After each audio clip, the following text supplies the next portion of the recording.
And actually, I think that might have been part of the reason non-monogamy was a little bit attractive to me, because I was coming out of my vow of chastity, but also still didn't necessarily want to jump right into having sex. And I was of an age where there was a little bit more of an expectation of like, there's going to be a sexual relationship. And so having like, oh, he can have sex with this other partner of his, and then we can kind of take things at a pace that feels comfortable for me. I think that that was part of the appeal of it. Welcome to Normalizing Non-Monogamy, the podcast where we interview incredible people from all over the world to hear their personal journeys of self-discovery through the lenses of love, sex, and relationships. Our mission is to show people that they're not alone and to inspire them to embrace their true selves so that together we can open minds and live authentically without shame. We believe everyone's story is powerful and beautiful, yet it's important to remember that everyone does life a little bit differently and that the views and opinions expressed by our guests do not necessarily reflect our own. Additionally, we aren't doctors. Please consult a medical professional for anything regarding your health that you might learn about on the show. Enjoy! Well, welcome to episode 336. We're Finn and Emma, and today we have a wonderful conversation with Kat. Kat identifies as polyamorous and queer and has been on this incredible journey throughout her life, really coming into who she is and finding her true authentic self. Yeah, I think this is a super fun conversation. We get to go all around the world. We get to spend some time in Scotland, some time in Singapore, some time all over the place. We also get to hang out with the Baptist church for a little bit. Yes, as you kind of got a preview from in the little intro blurb. Yeah, so we've covered ground with Kat from growing up in the Baptist church, having a vow of chastity, to her first real sex experience was in a threesome, and then exploring kink and different variations of non-monogamy, again, all over the world. An amazing story, and just super grateful to Kat for reaching out, for coming on the show, for sharing her story, and also for being a part of our community. Yes. Amazing. Kat is also a therapist working in California and is always open to more clients too. So I just wanted to go check out her work as well. Yeah, links are in the show notes for that. She'll also talk about it towards the end of our conversation. And yeah, we don't have a whole lot else to say other than definitely stick around. This is absolutely amazing. And once again, thank you, Kat. For anyone who's a premium subscriber, we're going to jump right into the interview now. And for anyone else, we will go through a few very brief announcements. Brief today, right? Brief today because, well, there's not a whole lot to talk about. First up, if you're not familiar with the premium subscription, it is a way to skip these announcements up front, jump right into the interviews, but don't worry, you still get important dates in the outro. To sign up, go to our website, normalizingnonmonogamy.com, scroll down on the homepage, you can find buttons right there. Yeah, on your way down to the bottom of the page, you'll go right by some pictures of people wearing these amazing shirts that say give love. You could give yourself some love by buying one of these if you'd like. Yes. Yeah, they're always available, and we'd love for you to check them out. And while you're there looking at the shirts, there's pictures of people in the shirts, and those people are amazing members of our community. Yeah, just like Kat. Just like Kat. Speaking of our community, Emma, it's almost like you brought that up. It's almost like I brought this up for a reason. So our virtual community is a place of love, support, kindness, care, and all of the things.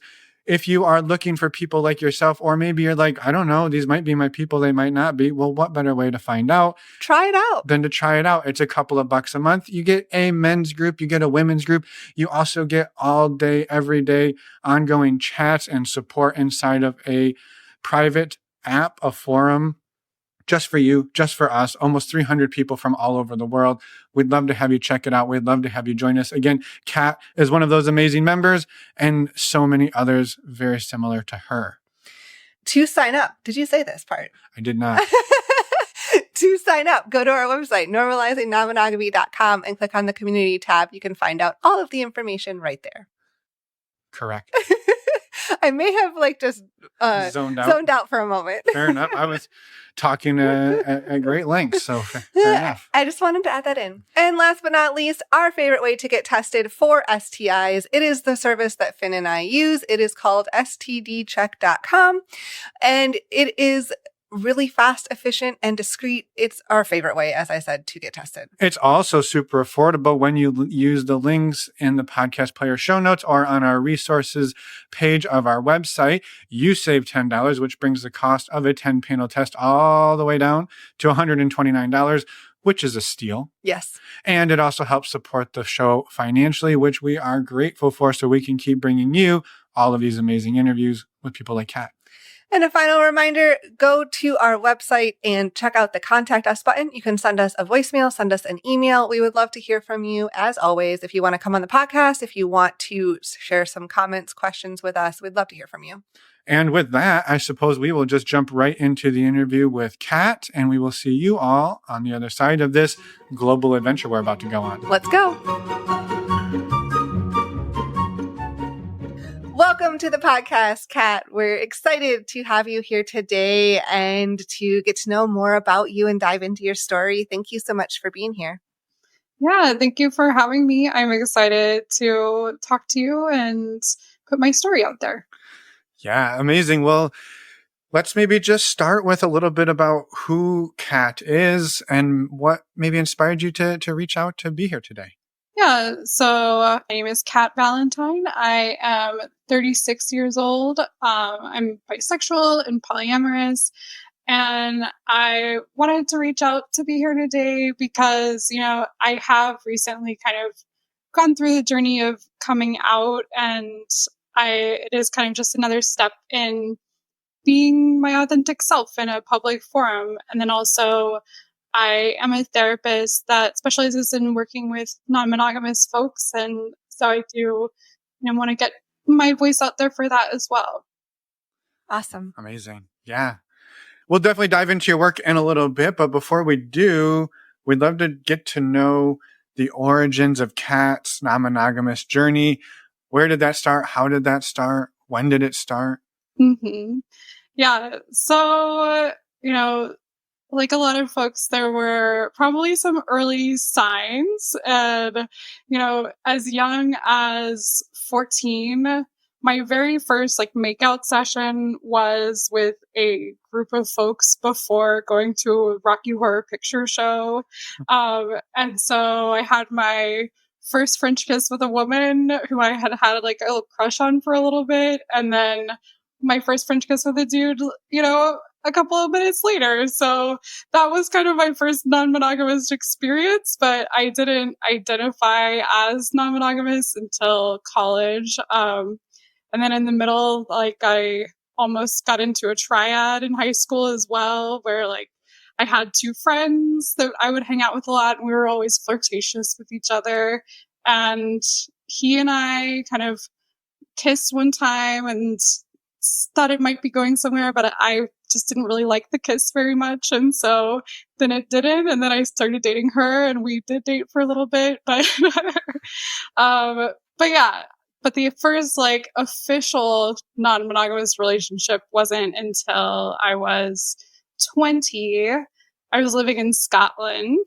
So I was born and raised in Atlanta and then went to Scotland for my undergrad. And I went on an OkCupid date, not knowing that this guy was non-monogamous, but he did tell me the first time that we went out. And I was kind of like, well, I mean, I'm interested in this guy. I guess I'll give it a try. And if I don't like it, then, we can break up and it'll be fine. And if I do, then great. Well, it sounds like you weren't super closed off to at least the concept. If you were flirting with the idea of a triad that didn't really pan out, but also, high school relationships, what are they really other than just a big pile of adventures, adventures and experiment? I think that's a perfect way to describe it. Yeah. Though it was kind of an interesting thing for me because I did grow up in the Baptist church, and just before all of this started happening, I had taken a vow of chastity when I was 14 as well. and so then, I soon after the vow of chastity, I realized I had a crush on a girl for the first time and started having makeout orgies. And hopefully it was a short-term vow, just like for the next hour. Well, unfortunately not. Like I stayed pretty Christian all throughout high school. I was kind of like struggling with that for some time. Yeah. And then kind of officially decided to forsake my vow, to like leave that in the past when I was like 19 years old. Wow. But still, like, that must have had a huge impact on those formative years as you're navigating these like potential crushes and potential relationships, but also under this veil of growing up in the Baptist church and all of that. Yeah, exactly. So there was like a fair amount of kind of shame and things like that. But I was really fortunate. I'm very thankful for the Sunday night sex show with Sue Johansson. Oh, yes. So like that show, like single-handedly, provided kind of an opposing voice to the shame around sex that I was exposed to in my religious community. That is amazing. You know what? I think that might be the first time that show has come up on this podcast. It might be. And I don't know how, because I watched that with my roommates in college. We were always like, hey, Talk Sex with Sue is on. We'd fire up the television and all sit around and have a beer and watch Talk Sex with Sue. So exactly. Yeah. I was like, that's really the way that sex education should be. And I'm just like so glad that I saw that when I was like 15, 16, 17. And that kind of acted as a counterpoint to what I was being exposed to. Yeah. Yeah. Well, I mean, that's amazing though, for you to be able to come through high school, as you're saying, like navigating all of these crushes, you revoke the vow, just, it sounds like coming out of high school, but then you jet off across the ocean and like, just, it sounds like your world opens up in a big way at that point. Yeah, for sure. I think that was part of the reason I went to Scotland. I was kind of deciding between staying in Atlanta and going to Georgia Tech or going off to Scotland for school. And I did kind of want a place where I could just really explore who I was without the influences of my parents and, the religious community I'd grown up in and all of that. Yeah. Yeah. And I'm curious. I know you went on this date with somebody at OkCupid, but what I can imagine, like, you come through high school, you revoke your vow, and now you're across the ocean, you're in college, you go on a date, he talks about non-monogamy, and I feel like there's a series of things here that must have just kind of blown your world open a little more. Mm-hmm. Yeah, I mean, it was like I was still in a place where even with him, I told him that like I wasn't going to have sex right away for sure, and that like we might never have sex. And actually, I think that might have been part of the reason non-monogamy was a little bit attractive to me, because I was coming out of my vow of chastity, but also still didn't necessarily want to jump right into having sex. And I was of an age where there was a little bit more of an expectation of like, there's going to be a sexual relationship. And so having like, oh, he can have sex with this other partner of his, and then we can kind of take things at a pace that feels comfortable for me. I think that was part of the appeal of it. Yeah, totally. Well, and I'm curious, how did that, after the first date, how did it sort of move forward with you two? Was that sort of the dynamic that you established, or did it change and morph from there? Yeah, like he already had another partner who's like a friends with benefits kind of relationship. And he let me know about that from the start, but that he was still kind of looking for a girlfriend. And so I did become his girlfriend, and he did also entice me by being like, well, you could date me and another woman. And I was like, that does sound nice, actually. And then, he wanted to have a threesome. And so I did kind of try to arrange that with like an ex of mine who was still a friend at that time. And initially she was kind of like, no. But then like at the end of term, we were all kind of in a celebratory mood. She was like, why don't you call him up and like have him come over for a threesome? And so that was actually my first time having sex was in a threesome as well. So That's amazing. Yeah. Actually, like, yeah, I can see actually a lot of benefits to that in some ways because it's overwhelming, I imagine. It's also take some of the pressure off, maybe? Yeah. And it was just like, it was nice having her there. Because she was someone I felt very comfortable with. We had dated for 3 months about a year before, and then we'd been like close friends since then, who also like kind of made out most weeks at like the LGBT party. And so it was like comforting having her there. And then he was like kind of my present relationship. And then I did go on and date the two of them for a little bit after that. And then he and I broke up, and I kept dating her for a little while. And then in terms of the actual kind of the first threesome, it was just kind of a fun time and did feel kind of lower pressure in some ways than like, okay, losing the virginity. Yeah. That's such an interesting thing to like really reflect on, I think, is the idea, right, that having sex for the first time can be really overwhelming, especially the weight that was put on it for you and that you put on it yourself. Mm-hmm. And then to arrive in that place where you're like, well, I'm going to do all of these new things at once. And I think also it sounds like you're exploring your sexuality. I mean, that's probably also pushing back against the church and all of your as well. So like just sort of like unwrapping this giant box of like middle fingers to religion in some ways. Yeah. And there was an element of that too. Like he also was my first like kinky relationship as well. And so then it was like quite a stark, like, here I am at, 17, 18 years old, and I have a vow of chastity, and I've never done anything below the belt, to like, here I am at 20 years old, and I'm like having a threesome, getting kinky, have a boyfriend and a girlfriend. Yeah.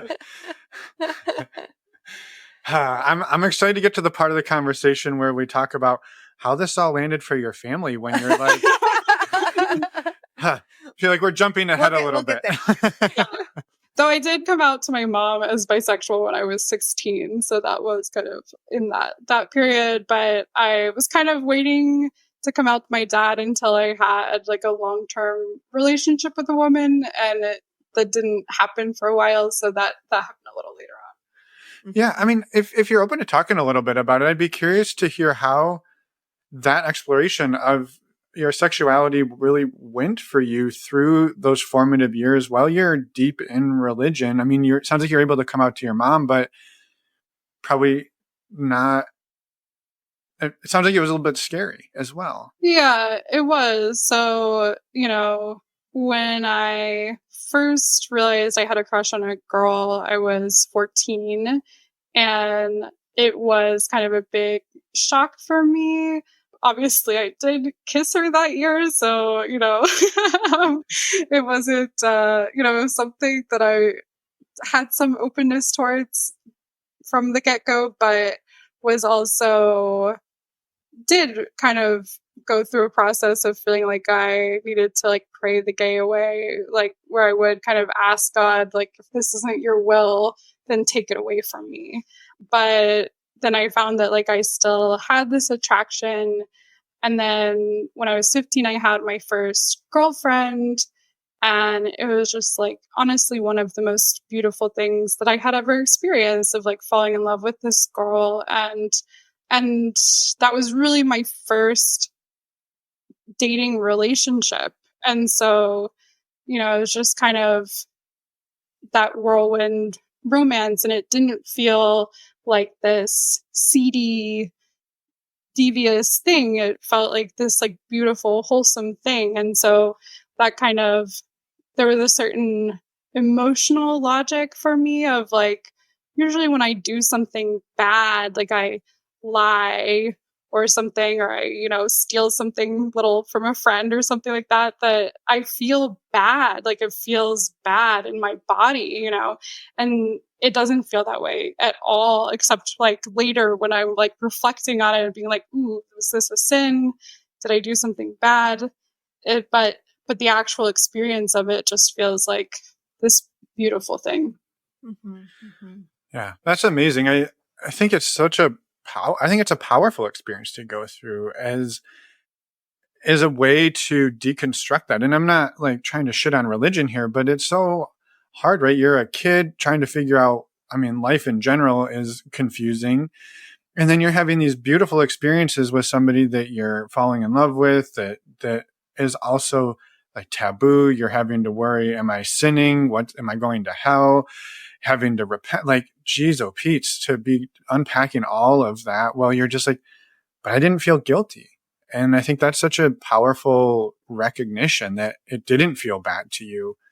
Yeah. Yeah. And then I was also at like a Christian private school in the South. And so I was also like afraid that I might be expelled if I was like found making out with my girlfriend. like, um, but I did kind of, so there was a period of time where every week I would go to this little chapel during my church services. Like after, can't remember if it was during church or during the like youth service time, but where I would just like go and talk to God for 30 minutes to an hour in this tiny little chapel. And during that period where I was just really trying to figure all of this out. And I feel fortunate that there was this, even though Baptists are not known for kind of a forgiving nature towards homosexuality, but my church did kind of encourage you to have a personal relationship with God. And so it did feel possible to kind of pursue that and have kind of this one-on-one conversation with God in my mind at that time. Somehow through all that, like I did get to a place where I was like trying to start a gay straight alliance on my campus. And, we didn't quite, we got permission to have like one event and we did that. And then some parents complained. And so then they're like, okay, no, you're going to have to be off campus, but we encourage you to keep meeting off campus, And so we did continue meeting off campus. And then my principal like called me up one summer and was like, can you come and talk to the faculty about marginalization on campus? And I was like, do you want me, like, is it okay if I talk about homosexuality? And he was like, yeah, you can say whatever you want. And I was like, okay. And so then like I ended up coming out to my entire faculty at my high school and like telling them my story and how, they could treat queer kids with kindness and respect and, just not make them feel completely unwelcome on campus. And that was important for me because like I had felt scared. Like I really wasn't sure if I would be kicked out of school because of my sexuality. And I have to ask, like, how did that all go? It went fine. Like there were some, LGBT teachers who were very touched by it. And then, I had one teacher that I had at the time who was actually a friend's father. And my friend did come up to me and say, like, my dad said that you just like came out to the whole faculty for no reason. And I was like, there was a reason, but he wasn't like super rude to me or anything. It just was, unfortunate that that he didn't really see any purpose to it. But no, like the teachers were mostly kind to me, and fortunately, like I did have a couple of mentors at my school who I did feel very safe to open up to, and that was important, especially when I wasn't sure like how my parents would react. And I did end up leaving my church because I didn't think that my church would be kind of a safe place to come out. Yeah. And that was separate from your school. Yeah. That's amazing, Kat. I just give you so much credit the stuff I was doing in high school pales in comparison to having to do activism work. And so I think it's very admirable and powerful work to be doing at any age, but let alone in high school. And yeah, I think it launches you across the ocean into, I think I always love this part about these stories when it's like, I grew up in this way. And then pretty soon it's like, well, now I'm kinky and poly and having threesomes. And that's what the church did for me. And I kind of love that, like a little bit of stick it to them, but yeah. Yeah. Well, and it was also that I had to really decide what my moral principles were. Like as an 18, 19-year-old, I was really like, kind of leaving behind some of the moral principles that I had been raised with, but also wanting to find what still resonated with me. So I did read a lot of books on Buddhism, and I went to like my first meditation retreat. So I was reading Thich Nhat Hanh and Nhat Hanh, I think it is, yeah. And then collecting some more like humanist principles. And so I did kind of take on more of a, I want to do what makes me happy. And I feel like as long as I'm not harming anyone else when they don't want to be, then there's nothing wrong with that. Yeah. Totally. Yeah. Totally. So I'm curious, where did you go from? Well, the threesome you dated each of them for a little bit, and then from there, where does your journey go? Yeah. So after them, I had like another kinky non-monogamous person who I dated, and like he had another long-term relationship.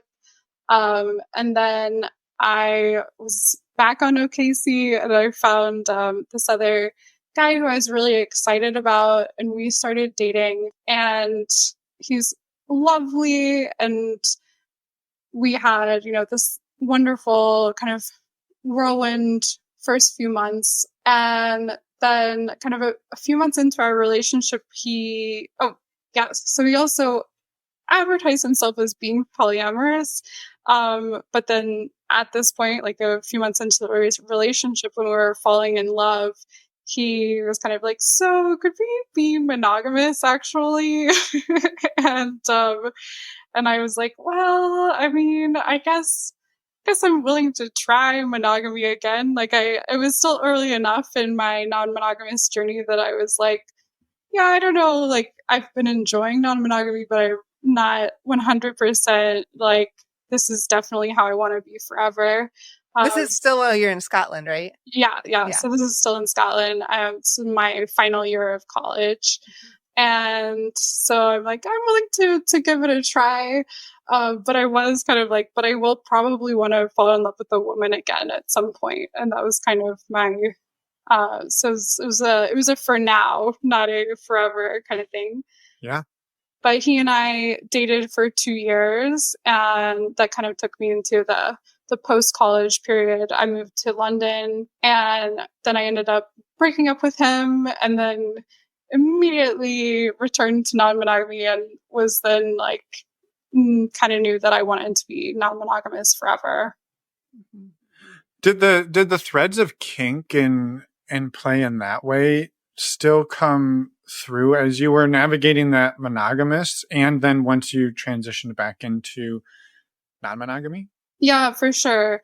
My relationship with him was kinky, and when I moved to London, I was kind of wanting to explore the kink scene there because it's like a big thing.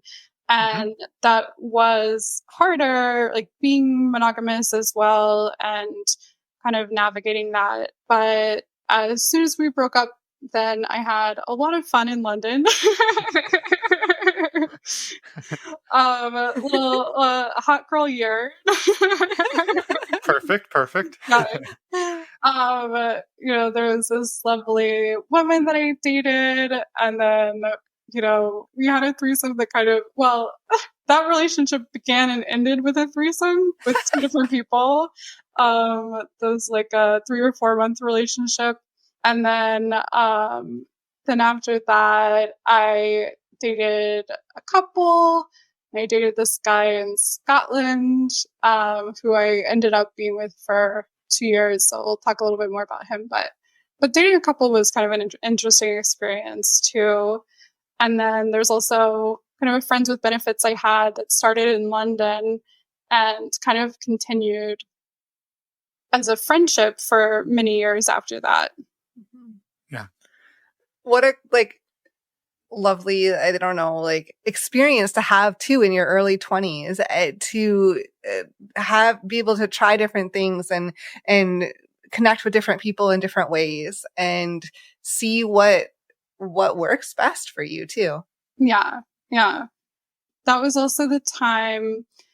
So I'd been kind of slowly transitioning out of Christianity. So I was Baptist, then I was Episcopalian, then I was Quaker, and then in London I was Unitarian Universalist. And then towards the end of my time in London, I was finally like, no, I think I'm agnostic now. I leave you behind Christianity. Yeah, which is an important, thing to add too, because that's part of your whole journey and definitely impacted, I imagine, everything along that journey too. Yeah. You mentioned the more significant relationship, I guess, longer relationship, in Scotland. And I wanted to give you a chance to talk about that if you wanted to. Yeah. So that started so I was talking to that guy, I'm going to call him Peter, and we started talking when I was in the relationship that ended up being monogamous, where I was trying to arrange, where there was like a period of time where my then boyfriend and I were like monogamish, and he was like, well, I might be okay with like a threesome or a foursome. and so then I was trying to arrange a threesome or a foursome, and then I brought it to him, and he was like, I don't know. So this guy in Scotland, Peter, he was someone I started talking to at that point, and then we just, that didn't work out, but I kept kind of talking to him online every once in a while, but we had never met in person. And so then we met up in Scotland, and he was my first sub. So I had other doms before. I always kind of knew that I was more interested in being dominant, but early on in your kink journey, when you're just like, I don't know anything about this, and I just want to learn some things. It's a little bit easier to kind of step into a submissive role to kind of try that out. And I had one scene with a friend of mine who was a sub where I took on the dom role, but I hadn't had a relationship where I was the dom. And so that was my first one. And so we started dating when I was living in London and he was in Scotland. And then I moved to Singapore, and he decided that he wanted to follow me there. And so we kept dating even when I was in Singapore. It didn't really work for him to actually move there, so it turned into more of a long distance relationship. But yeah, that continued on for 2 years. I'm curious how the exploration continued in Singapore. We've talked to some people from Singapore, and they're sort of, the ability to do this is much harder because of the culture and even some of the laws. And I'm just curious, First of all, I want to just say, like, your ability and drive for adventure is amazing. And I want to come back to that in a little bit, because I think seeing the way that you pushed against all of the ways that you were raised and maybe all of the sort of social norms, I think is just like a really powerful theme through all of this. And I'd love to talk a little bit more about that as we go through this. But what is life in Singapore like for you? Yeah.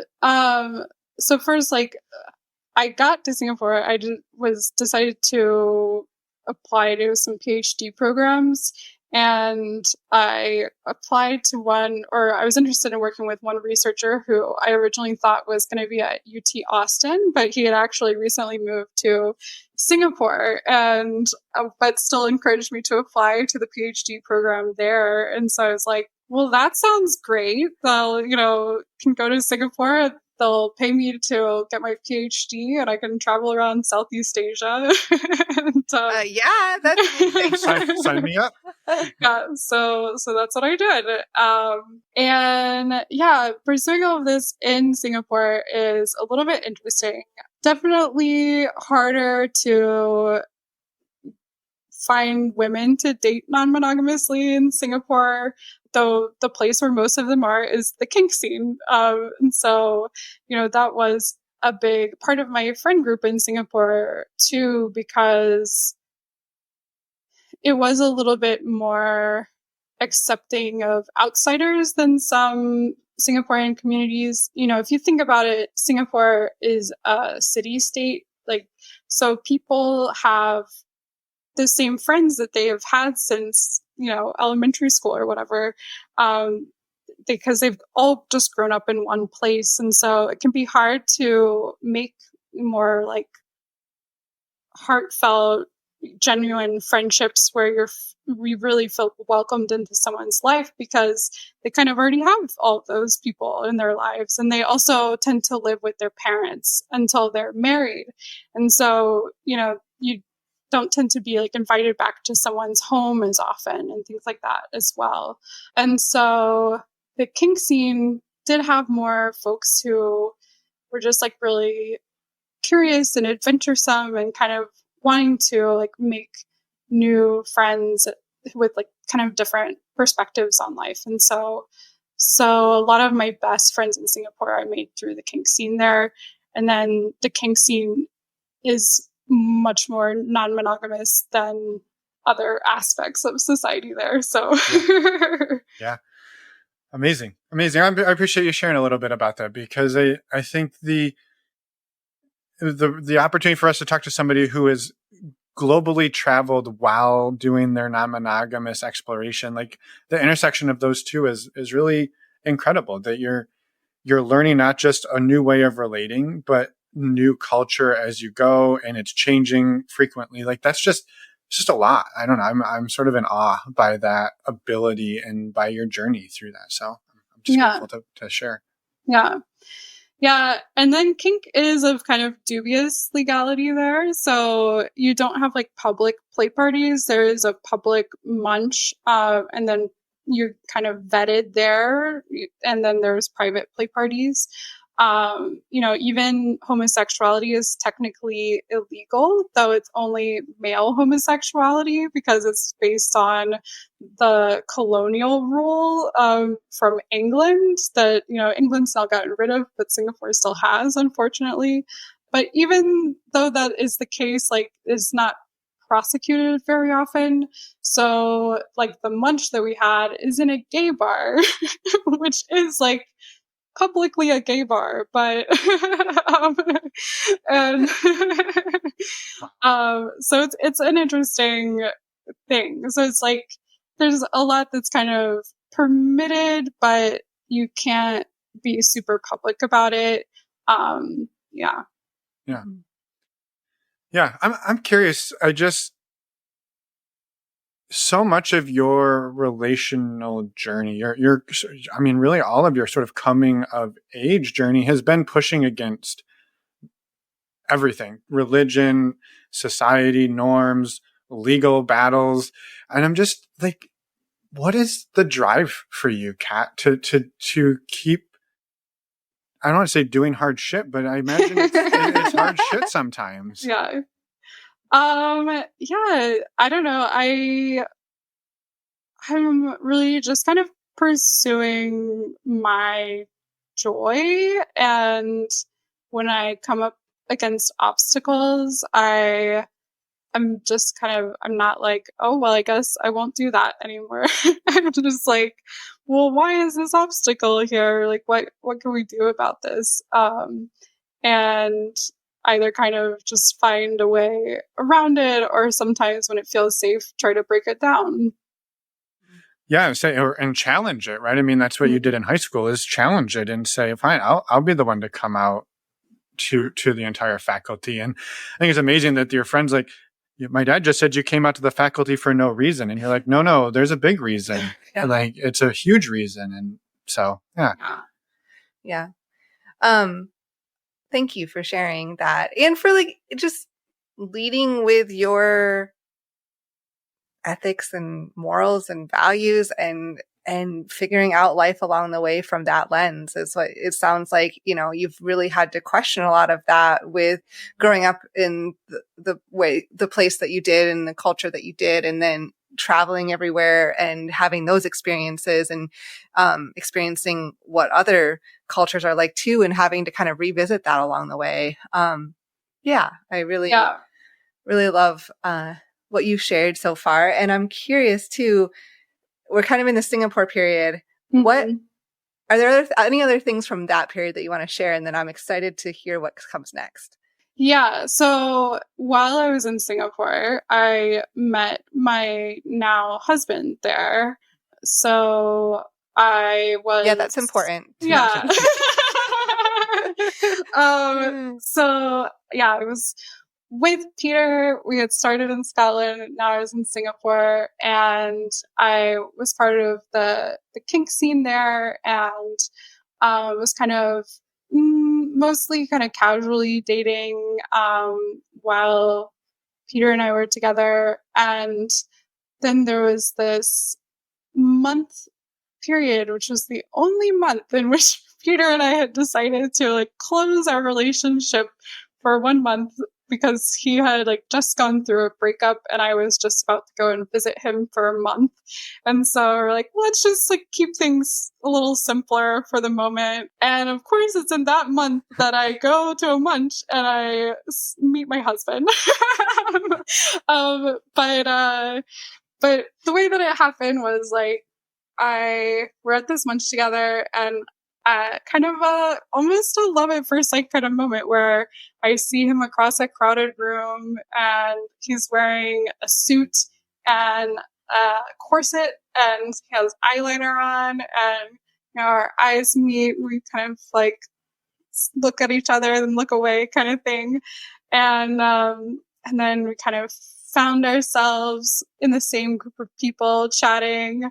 And, you know, he drops it in there. He's like, well, you know, I've had sex with enough men to know that I'm not gay, because he knows that he could kind of come off as looking gay. And so, so he wants me to know that he does date women.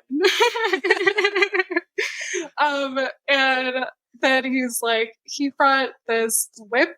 And now usually you wouldn't use a whip at munches, but this was, because there's no public play parties, this munch was like kind of a mixture of a munch and a play party. Like there's like a little bit of like tying people up, maybe flogging people, but just like not super intense scenes. Mm-hmm. And so he was kind of offering to like let anyone who wanted to like use this whip that he had brought. That was like a dragon tail. And I was like, oh, I want to try it out. And so then he does like the full on tennis instructor. He's showing me how to hold it and everything. Little does he know that like in London, I went to like whips in the park regularly, where I kind of knew very well how to use a whip. And so, you know, he's telling me how to do this, and then he hands it over, and I'm like, oh, like this? And then I just crack it for him. And he's like, oh, I see you've done this before. Amazing. And so then we kind of exchanged numbers, but I let him know, I'm like, I can't really see you for a while. Like, it'll be like 2 months or more because I'm not seeing anyone this month. And then I'm going to go to Scotland, but then things will be kind of back to normal once I'm back. And so then we did eventually go on our first date, and it was, wonderful. And at this point, I'm still seeing Peter, though. And Peter was pretty quickly threatened by my relationship with Owen as my husband. And I have gotten his permission to use the name and tell our story. And so it only took about 2 weeks before Peter was like, gave me a full-on ultimatum of like, it's him or me. And like Peter had been like kind of a little bit of a partner more on the jealous side, but so it mostly kind of had more casual things, even though he did have like a long-term partner of his in Scotland. And so kind of seeing me really be excited about this new person. And though I can like understand it, like we're on 2 different sides of the world and I'm an NRE, but for my part, it was just like it had just been really hard to be in a long distance relationship on 2 sides of the world. And we didn't really know when that was going to end. There wasn't really like a stopping point to that. And so I was kind of like, I don't think that this is really working to just kind of not be able to have serious relationships here in Singapore and not know exactly when we're actually going to live in the same country. Yeah. Yeah. Mm-hmm. So I ended things with him and kept dating Owen, and that's kind of how that began. Yeah. Mm-hmm. Mm-hmm. Amazing. That sounds, I mean, it's quite the journey, right? Like you have to figure out, that's a common thing of like, I'm in this relationship and then I have this new relationship, and you have to figure out how to balance that. And I think, in your case, the distance also has a big impact, right? Like I think I can see why it was hard, might have been harder for Peter with the jealousy when you're an NRE, especially being so far away apart from each other. Yeah. And you got to remember, you are all still fairly young. So hey, we still are fairly young. I know, but still, like, I know, like, I don't know. I feel like in your 20s, a lot, like, you're just figuring a lot of things out. And, well, it's an interesting place to land too, where you're in a non-monogamous relationship having to make a choice in an ultimatum. And and I don't think there's necessarily anything wrong with ultimatums and all of that. I mean, there's a whole lot of heated debate around those, but I think, right, we ultimately get to a place where Peter gets to say, I'm not able to do this unless these things happen, and you get to say, I'm not willing to do that, right? So everybody gets to choose. Yeah. But that's also really counter to the structure that you were in. And so I think it's just hard to do, right? Yeah. Across the world, to end a partnership, starting up a new one, like it's just so much. I mean, that's life. That's the humanness of relating. Yeah. Mm-hmm. Yeah. And so you start dating Owen. Yeah. More seriously. It's in Well, Singapore. Teach him a thing or two about whips, I hope. Yeah. Yeah. Tell him a few things about whips. It's in Singapore. We start dating.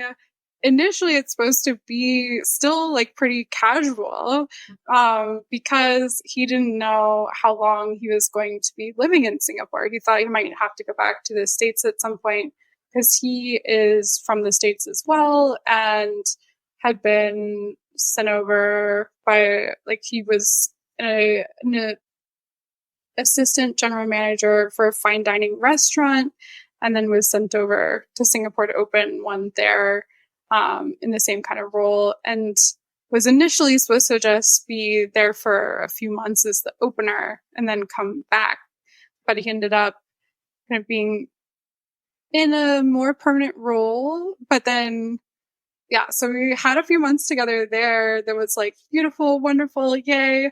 I finally get to be in the same place as my boyfriend. And because also my relationship before Peter was also long distance, but it was shorter long distance. So it was like I was in Scotland and he was in England, and we could see each other on like, it was a 4-hour train ride, not a 24-hour flight.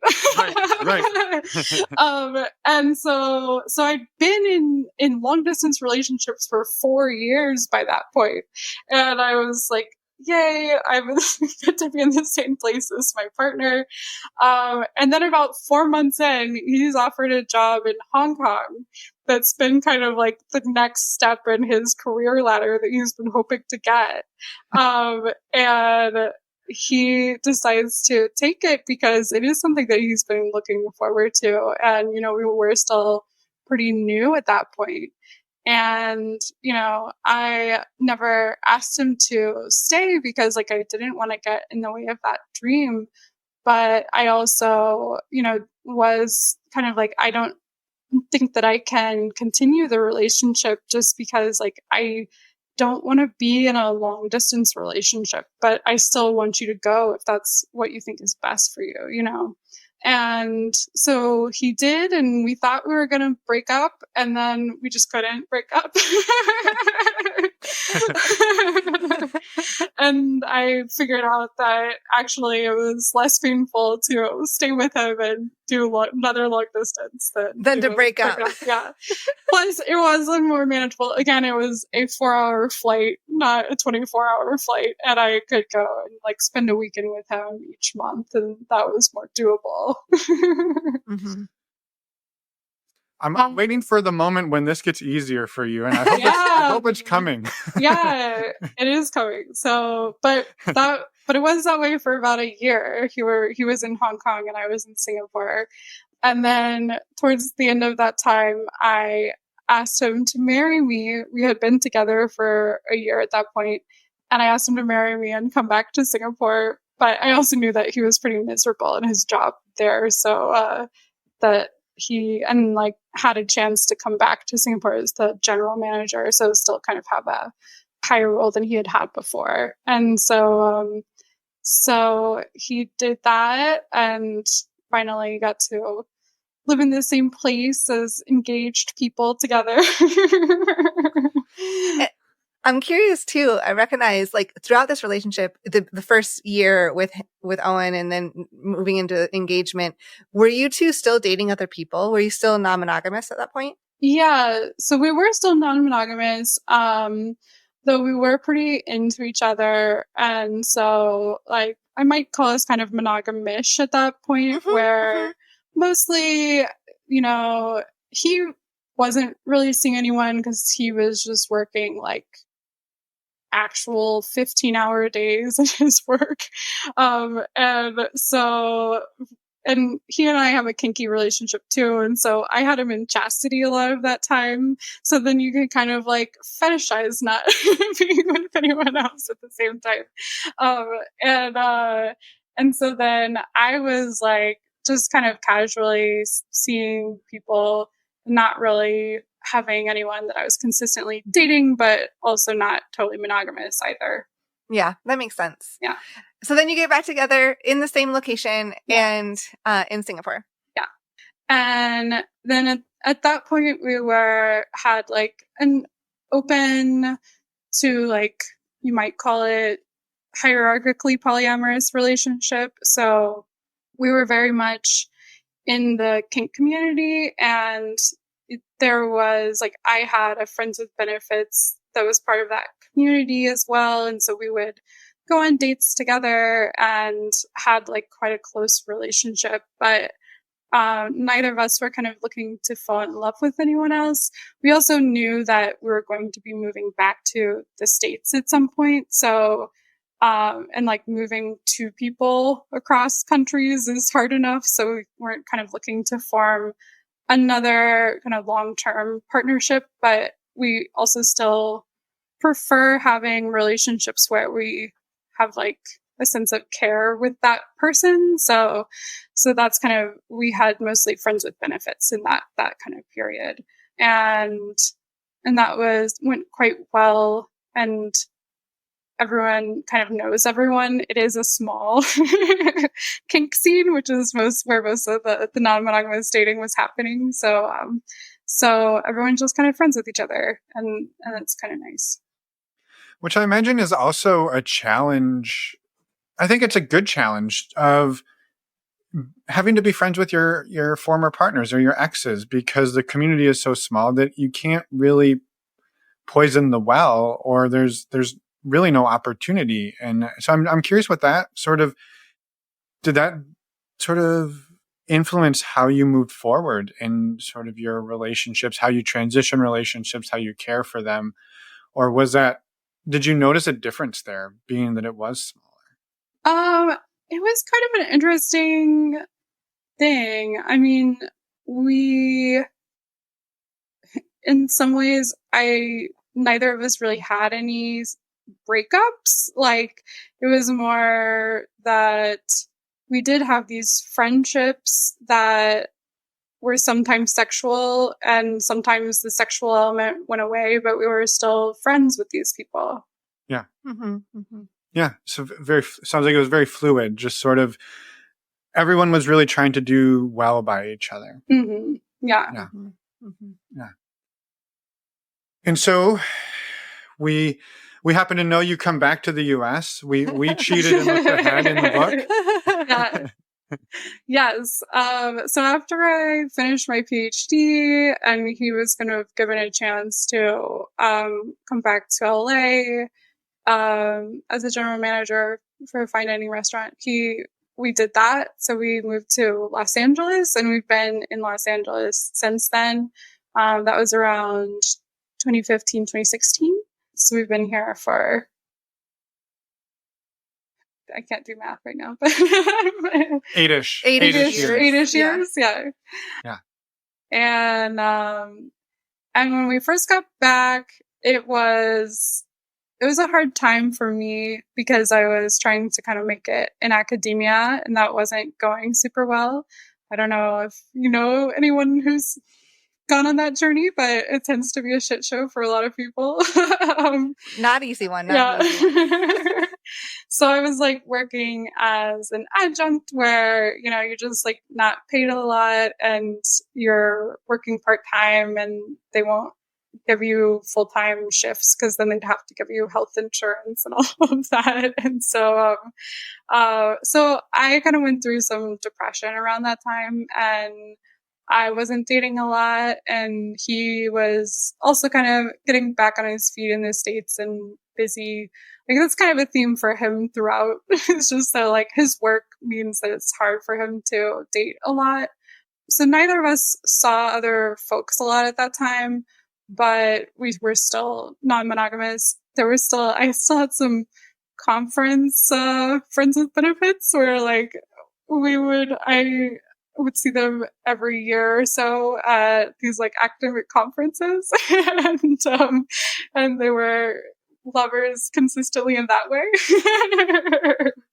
It's a beautiful dynamic, that sort of comet. We kind of know what to expect, and there's not a whole lot between it. I think those are super valid, and I think really powerful connections as well. Yeah. Yeah. And then he had kind of a long-term comment that he's had since before we were together, that he still kind of has to this day. Though that's also been one of the harder relationships for me because she is another dom, and like that, it's kind of the hardest thing for me to wrap my head around. It's like, I really want to be able to just like be totally okay with that, but it feels like I'm losing some of my power, and it's hard for me to like get past that feeling. But over the years, like, we have found ways to make it a little bit easier. Like, he likes to take dates out on expensive meals because he's in the restaurant industry. And so we've kind of set up a separate little bank account for him to like, just like set aside $50 a week so that then like there's not this sudden charge that, because I manage the finances generally. So then I'm like, oh, I wasn't expecting this, big balance to come out. And so this is just a way of like budgeting for that, Yeah. And so yeah, like he's very not jealous, like, which has been lovely. And then I am not a super jealous person. A lot of times it's not very hard for me for him to date folks, but thumbs are the one exception. Which makes sense because that's like something that, pings a part of you that is near and dear to your heart. And so of course it's like a little bit harder. Yeah. Well, and it sounds like it's a pretty large piece of your dynamic Yeah. with Owen, that it's very core to your relationship. And so I think it's, not that this is always easy for anybody, but if you say, well, I'm not really interested in this thing, it's a little bit easier for somebody to go and find somebody else who can maybe meet that need. But if you're like, we're super passionate about this thing and you're finding that same connection with somebody else, that's hella threatening. Yeah. And Yeah. I should say that somewhere in here, I think it was actually right before we moved back from Singapore, we did get married. and we did talk about, like, before we got married, like, kind of what we were comfortable with in the scope of non-monogamy for our future as, couple. And we did kind of agree that anything from being like monogamous and maybe having like an occasional threesome or having a partner in another place to kind of full on non-hierarchical polyamory were all kind of options for us, but that we didn't really ever want to be totally totally monogamous at any point. Yeah. Mm-hmm. Yeah. I love that you had those discussions again too, and it sounds like continue to have them throughout your relationship of kind of reevaluate where are we at now and where are we at now? Yeah. And I'm curious kind of like, where has that all led you to today? Where are you now? Yeah, exactly. Yeah. So we have been, becoming more non-hierarchically poly, though obviously like we are married and we've been together for 12 years. So I call it like non-prescriptively hierarchically poly because, our lives are entwined in ways that won't happen overnight with new folks, but I have been dating more with the, option to fall in love with folks and develop long-term relationships with people. And I did just get out of a relationship where, I was with a woman who I did fall in love with. And we did have that. And that was actually kind of the first time that had happened for me, where I was in love with two people at the same time. And unfortunately, that relationship just ended, but I still really value kind of being able to have that experience for the first time and look forward to having that again, though I'll probably kind of go through a little bit of a rest period in between of like not looking for anything super serious right away, Mm-hmm. Mm-hmm. Yeah. Time to heal, time to grieve, recover. Yeah. And with that also came coming out to my parents as being polyamorous. That was going to actually be my next question of like, how has it gone with family? So yeah. So, I didn't tell my parents for a long time about the polyamory. I did come out to them as bisexual. And that was, okay. It was neither like, oh, that's great, or like, you're no longer our daughter, but somewhere in between of like, we're not thrilled, but we still love you. This is for the bisexuality conversation. For the bisexuality conversation, yeah. But with poly, so I, until more recently, we would have called our relationship open rather than polyamorous. Though obviously we did acknowledge that possibility pretty early on to develop that at some point. And so when it was kind of more in the, like, we have friends with benefits, like these are our friends and there is some sexual component, there was less of a feeling like, oh, I really need to tell my parents, because it did feel kind of like, well, that's something that happens in the bedroom and it doesn't feel strange to say, like, this is my friend. But as things did become more polyamorous over time, and I was wanting to have these kinds of relationships where there might be someone who's kind of becoming part of my family, then I wanted to be able to talk to my parents about that. And so then I did come out to them this past December. Just a few months ago. Yeah. Oh my yeah, gosh. yeah, yeah. And so I told them that I had a girlfriend and that Owen and I were still well and good. And I did have like Owen join me for that Zoom conversation. And then I was going home to visit them after, but I kind of wanted to give them a few weeks to wrap their heads around it before seeing me in person. And also didn't want to totally take over the Christmas holiday with like, surprise. And so yeah, and yeah, it was kind of similar to the bisexuality, where they're kind of like, that is a thing, and we're not excited about that, but we also still love you. And they actually did better than I thought. Like the very first conversation went much better than I was expecting, where my dad was able to just kind of jump into like, well, where is she from and what does she do? Like, and that is kind of the response that I want to get from people. Yeah.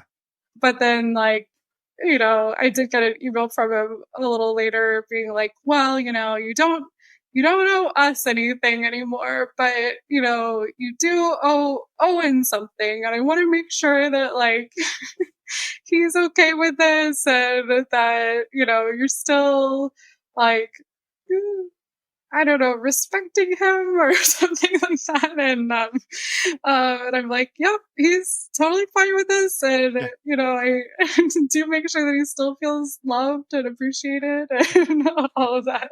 Don't worry about Owen. He's locked up and safe. Yeah. Yeah. And my mom did kind of sit down and like ask me several concerned questions, but while like there is a little bit of like, well, you're asking me all of these kind of concerns, but not really providing a lot of room for the like excitement of it, they were also questions that like are things that we do think about in the non-monogamous community of like, well, if you're all excited and falling in love, like, is Owen going to feel left behind? And it's like, well, I mean, like, well, I don't totally love that. That's like the first question that is a valid question. Because, we do think about that when you're in a new relationship, you feel this NRE, and it can cause you to kind of neglect your existing partner sometimes. And it did also like provide her some reassurance that I had kind of thought through those things, and that those are things that I'm conscious of, and I'm not just kind of entering into without thinking about. Mm-hmm, mm-hmm. Yeah. Yeah. And I mean, at least it seems like a fairly caring question, right? It Mm-hmm. wasn't, yeah, how are you going to square this up with the Lord? It was. Yeah. And she did actually address that explicitly of like, I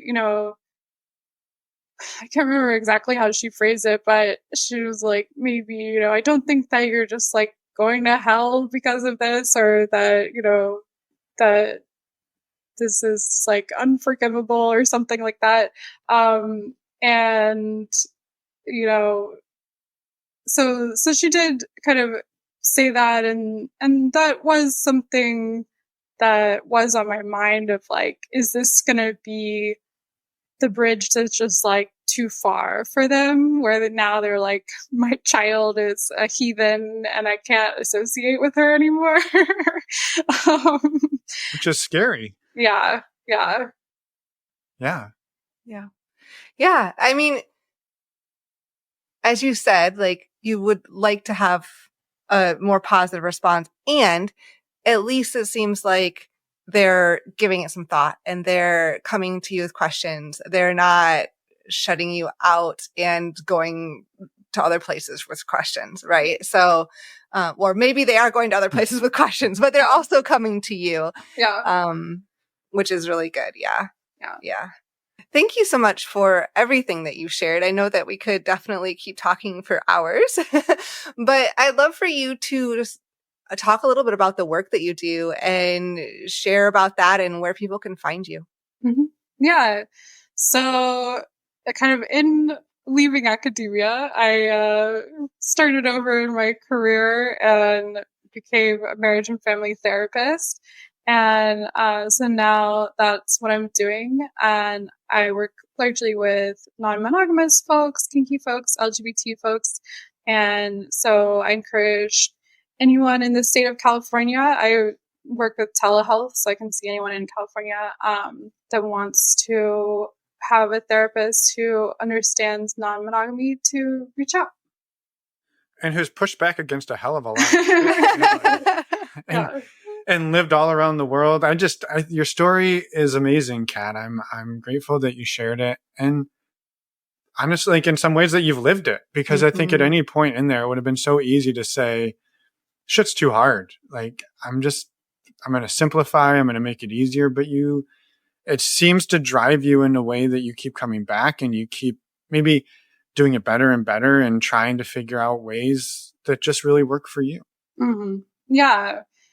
Yeah. I have just, I don't know. I'm glad that from a pretty early age, I decided to craft a life to suit me rather than like shaping myself to suit kind of what was expected of me. And I'm always happy to help other people do the same.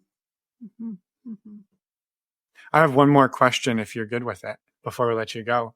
Yeah. And maybe it's an impossible one to answer at the moment, but looking ahead, is there some big thing that you have to push against next that you haven't taken the leap to do it, but you kind of see it coming? I mean,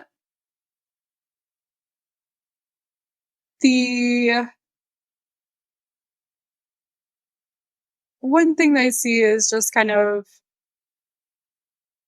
being able to marry multiple people. Like I do hope that I have another long-term partner at some point, and it is a bummer that I wouldn't be able to marry them. And so that is kind of another thing that I anticipate pushing against, trying to figure out ways to like create some legal protection for them and all of that. And so I guess I see that as something that I will probably be pushing against in my future. And then in like more like fun challenges, I do see myself like writing a book in the next couple of years, and that should be an adventure too. Awesome. I can't wait. And we'll get to bring you back on and help promote that and all the things. So yeah. Well, before we let you go, is there anything that we haven't asked you about, that you haven't gotten to talk about, that you wanted to get out in the world today before we let you go? I don't think so. Yeah, I feel like we've had a good, kind of well-rounded conversation, and I hope we get to do this again sometime. Yes. We will. So do we. Yeah. Thank you so much for everything, and we just hope you have a wonderful rest of your night. Thank you. You too. And we're back. Thank you so much, Kat, for everything that you shared. We just had a wonderful time talking to you and are excited to get your story out there. A quick reminder to anyone listening, go and check out all of Kat's work. Links are in the podcast show notes, which you can find in your podcast player or on our website, normalizingnonmonogamy.com. Yeah, I will just echo that gratitude, Kat. Thank you so much for being here, for being on the show, for sharing your story, for taking people through your journey of deconstructing religion and all of the stuff that comes with that, and showing the world what can be done. So thank you, and thank you for being a part of our community. And also, listeners, we would love to have you join us and Kat in the community. You know how to find it over on our website, normalizingnonmonogamy.com. Click on the community tab for that. And yeah, I think that's it. I think that's it for today. Next week, we have an interview with Megan and Brett. You're going to come back and listen then. You don't want to miss it. No, as always, every Wednesday. Every Wednesday. All right, everybody. We will see you next week. And until then, we hope you have a wonderful rest of your week and a beautiful weekend. Bye, everyone. Thanks for listening.